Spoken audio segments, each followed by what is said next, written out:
Oof. Have you ever put your nose in a glass of wine expecting to get a lovely fruity bouquet, only to be greeted with musty cardboard, rotten eggs, or barnyard odors? Welcome to the wonderful world of wine faults. In the next couple of minutes, I'm going to be explaining how and why wines go bad and how to detect faulty wines, so stick around.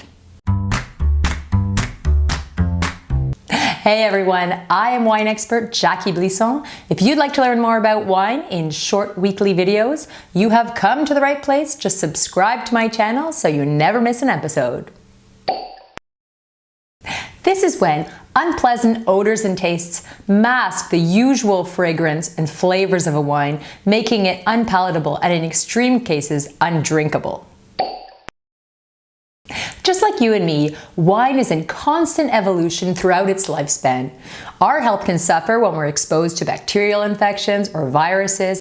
Similarly, wine quality can be compromised when exposed to excessive or insufficient amounts of oxygen, spoilage yeasts, bacteria, or molds. Wine faults can be detected by smelling and tasting the wine. Each wine fault has its own signature appearance, odor, and taste. Let's run down a quick list of the major flaws in wine. Oxidation. A wine is oxidized when it has become exposed to too much oxygen.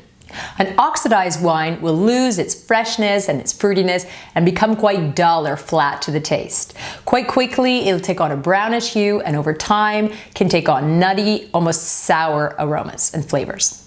Watch out for this flaw in restaurant by the glass wines. Some wines can stay fresh for up to 5 days, but if you're paying for a wine, I don't think they should serve you a bottle that's been open for really longer than 2, maybe 3 days. If you have any doubts, send it back. Volatile acidity. If you're smelling nail polish remover or vinegar on a wine, volatile acidity is the culprit. This occurs when Acetobacter, the bacteria that's used in vinegar production, contaminates wine and converts its alcohol, the ethanol, into acetic acid bacteria. Acetobacter thrives in oxygen-rich environments. So again, this is a flaw related to overexposure to oxygen. Be careful how you store your wines at home. Always keep the bottles on their side. Upright bottles with natural corks, the cork can dry out and shrink over time, allowing excess oxygen in. Reduction. When people refer to a wine as being reduced, what they actually mean is that volatile sulfur compounds called mercaptans have formed. This can happen when a wine is starved of oxygen. Wine is a very picky beast when it comes to oxygen. It doesn't like too much, but it doesn't like too little either. A wine that's reduced will have a really unpleasant odor, ranging from burnt rubber to cooked cabbage to rotten eggs. Sometimes, if you just leave the wine in the glass for a while, maybe swirling it around to maximize oxygen exposure, these unpleasant odors can blow off, but unfortunately, these stinky smells are often pretty persistent.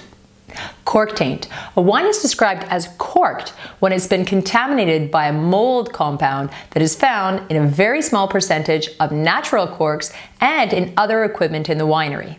Suffice it to say, cork taint is unmistakable. It'll smell like wet newspaper or sort of musty cardboard that's been left in a damp cellar for a long time. If you have a doubt about a musty smell in a wine, send it back.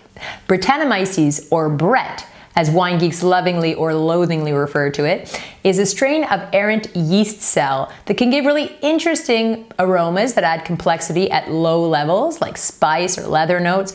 But at higher levels, they mask all other aromas and flavors, giving off this really pungent, sweaty saddle, barnyard manure type smell. Highly contaminated wines will be really lean and angular on the palate. How much or how little Brett you like in your wine is entirely personal. Take it back to the store for a refund, or if you're in a restaurant, ask the waiter to replace the bottle. Never feel shy or rude about doing this. If you have a doubt, send it back. As always, thanks so much for watching. If you like this video, please feel free to share, to comment, to give me a little thumbs up, and of course, to subscribe to my channel. Join me next week for another Wine 101, and until then, santé!